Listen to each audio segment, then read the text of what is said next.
Hello, everybody. I'm a practicing therapist and a doctoral student of psychology. Today, we're going to talk about a pretty specific topic. We're talking about common patterns that I see for men who are single and unhappy. And I know a lot of you guys are going to say that it doesn't fit you or that you are happy and you want to be single and you don't like women and you don't want a girlfriend. I get that. I'm just talking about a select few of you guys who do feel like this category might fit. It's a pattern I see, and I just don't want you guys to feel alone, and I want you guys to understand where this is coming from. Today, it's a more informational video. I'm not really going to give you specific techniques. Some of my videos I do, but today we're actually going to evaluate something, and then maybe the next couple of videos we'll talk about how to resolve this. But I really want to focus on the details as to why this occurs first and foremost, and I think that's really important. So it's like more of an introductory type of video, okay? And I want to break it down. What I notice is kind of obvious, but it's basically how you were raised, like how your parents treated you, and it's basically from a trauma sort of lens. And that's why I mentioned in the title of the video, or hopefully I remember to say it, that it's not your fault, because it's actually not.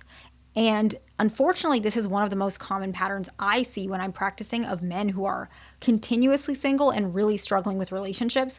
It's one of these things. And so we're going to break it up into like two portions, okay? There are two types of mothers that I notice these men have, and then two types of fathers I see these men have, okay? So first, we're going to talk about the mom. First, I noticed that one version of this is the mother that leans on you a lot.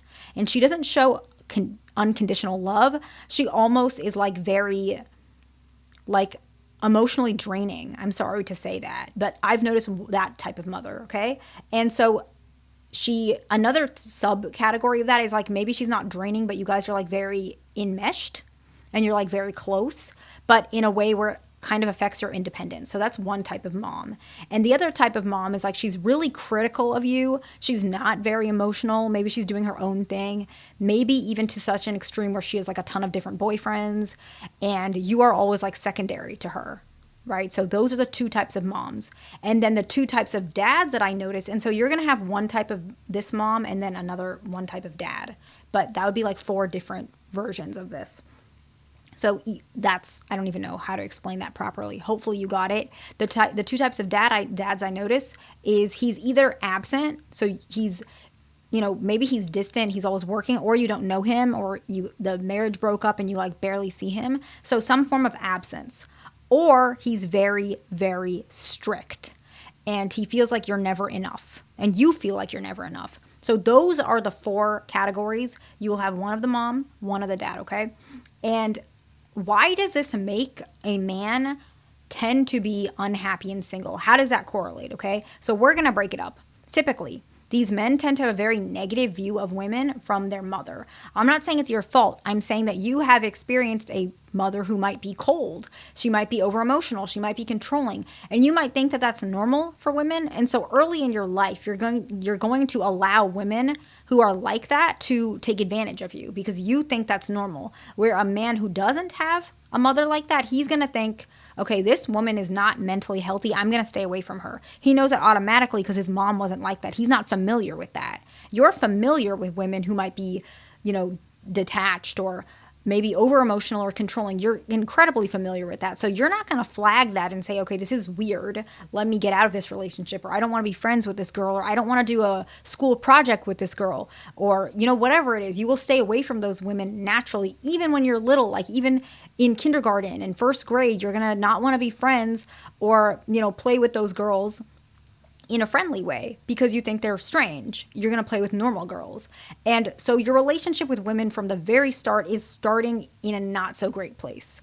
And so you have that negative view of women because it's added up. Mother, then friends, then girlfriends, then your wife or ex-wife, whatever it is, and it adds up. And you have a negative view of women. And so now as you grow up, that negative view also pushes away women who are normal and healthy because they think that's a bad thing, right? And so the second one, why this can really affect you is because the dad, this one's probably going to be a little bit triggering, but I think it's pretty fundamental. So if you guys are easily triggered, which I know some of you guys really are, probably just click off. The dad rejected the son and rejected the son to such a point where it rejected him as a man. And so the child struggles to see his own masculinity. And he looks for masculine role models online, in other places, and it's very indirect, and so it's not directly learning about masculinity. So he's trying to learn masculinity from some random, I don't know, fitness guy on YouTube or whoever, right? And this fitness guy, maybe he's like single and he's doesn't have what you actually want, but you're so attached to his maybe obsession with masculinity, you don't even realize that that guy probably comes from a trauma place too. And so you're attracted to learning about masculinity from him because your own father rejected your own masculinity. Maybe you were a young boy and you weren't that good at sports, and your dad like really did not like that about you, and so he really rejected you. Or maybe you were not tall, and maybe you are now, but maybe when you were a kid, it was slow. Or maybe you're not tall in general. Your dad rejected you for that, whatever it is, and you felt really lacking with the respect from your father. And sometimes it can even be even more rejecting if you had a brother that your father did respect, but he didn't respect you. And so you don't know how to understand your own masculinity. So you find it in other sources, and those sources can actually reach you into other directions that might not actually be real masculinity, at least not the one that you originally wanted from your father, like the approval.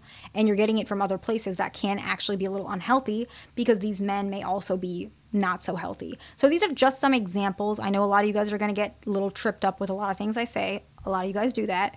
Take it with a grain of salt. It's really not going to change your life. Like it's okay. I'm just talking. It's not going to destroy anything. It's just words, okay? And so how do men like this look like from the outside, like from a perspective, like an external perspective? The first one is you will have trouble vetting out unhealthy women. You will believe that all women are unhealthy because you can't tell the difference. And so if a woman is unhealthy, and we talked about this earlier, you're not going to think, okay, this one is strange or weird or whatever it is, she's abnormal, let me stay away from her. You think all women are like this, so you actually let women like that in more because you don't think it's weird. You think all women are like that. And so you're going to end up in a really tricky situation. I'm going to give an example from the flip side so you can understand what it looks like. Have you guys ever seen that type of girl who maybe she doesn't have a dad? Right? I used to have a friend, not a friend, but a friend of a friend, someone I know who her dad was absent. I still don't know who her dad is, right? And I've known her for a long time. Like I know her mom and things like that. And I only know her like kind of in passing, like friend of a friend. But anyways, she has always, these types of women, they don't have a dad or whatever their situation is. And they're always like dating a not so good guy or like an abusive guy or really like not healthy guy. And she thinks all men are like that. But like normal people or people who don't have those experiences, I shouldn't have said normal, people who don't have those experiences know men are not like that, right? They just, you know that that's not normal. But she thinks it is. So she's always going to date these types of guys because she thinks that's what men are. And she's always trying to find ways to heal them or change them or whatever it is without actually thinking maybe these guys are just not normal guys. She doesn't think that way. And maybe she thinks that way, but she doesn't. She keeps continuously letting these unhealthy men in her life. And when a man does that, it's very similar. You think women are unhealthy. You think by saying that you're protecting yourself from women. You're actually not. You're allowing mentally unhealthy women in because you think they're all the same. And at one point, you're going to want a girl, I guess. I know some of you guys don't like women, but some of you guys might want a girlfriend. But if you don't heal this part of yourself, you're going to think that all women are this way, so you won't vet them out properly. The next one is you learn masculinity from sources online or movies. If you find yourself doing this, you might fit this category. You're learning masculinity because typically, at least in American society, men and women learn masculinity and femininity and those social norms, they're social norms, but they learn them from their parents, typically, first and foremost, right? And these social norms are what a lot of relationships, the foundation of relationships. I'm not judging if you don't want those norms. I'm just talking about something that's really common in the United States, right? Masculinity, femininity, gender roles, really common, okay? And you learn that typically from your dad. Little boys do. But if you didn't have that, you're trying to figure it out later. You might wonder, why were you so different when you were younger? Maybe boys made fun of you because you didn't have that growing up. And now you're trying to learn it from like some online person or some social media guy. And you don't even know who this guy really is. Whereas with your dad, you know who he really is. He was in your house. He was in your family. You saw him, how he acts when he comes home from work. You saw his preferences with so many things. That's a real direct source that you probably didn't have, or it wasn't as accessible, which is really unfortunate. The next one is you might have low self-esteem. That's another another sign that people can tell you might be struggling with this. The next one is you might struggle with social skills. The other one is you don't trust people very easily. People who have trauma tend to not trust people because they've been hurt. It's simple. It's not rocket science. The next one is you struggle with employment. This is not as common, but I do notice this is a little bit more common. You struggle to hold a job because part of it is because when you're younger, your parents do kind of put you in certain roles and situations where you learn about jobs and career. Okay. I'm going to give an example of my own. My family, like my mom's side, my aunt is a psychiatrist, right? So I already knew mental health. A lot of my mom's side have that type of role where there's a lot of mental health professionals in my family, okay? And so I probably picked that up even though I didn't even realize it. I always wanted to help people and I like to help people, but maybe I could have helped people in another way. But I probably chose this path because it was just something familiar to me, right? My dad is a businessman. He has a lot of businesses and he likes that stuff. I'm familiar with that as well to some extent. And it happens to be my significant other is in finance. It's possible it's because I'm familiar with those things, right? And so that's kind of a little off the point. But what I'm trying to say is you kind of learn your guidance and who you're going to be by what you're familiar with. If your parents, maybe they struggled with employment, or you were in a homeless situation, or maybe your mom was like really overbearing and she didn't let you learn independence, you might not know what you want as a career. So you ended up not finding your path and now you struggle with employment. Just a really small, there's so many reasons why people are struggling with employment, especially now. And so that one is not really as common.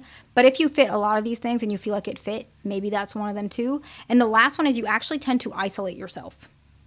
And one of your strongest coping strategies is isolating yourself. And that can work some of the time, but it's the length of the isolation and what you think it's going to do for you. Temporarily, it does help resolve some of those issues, but in the long run, you could be pushing people away. And so this is just information. I hope it was helpful to somebody. Please like, subscribe. I'll see you in the next one.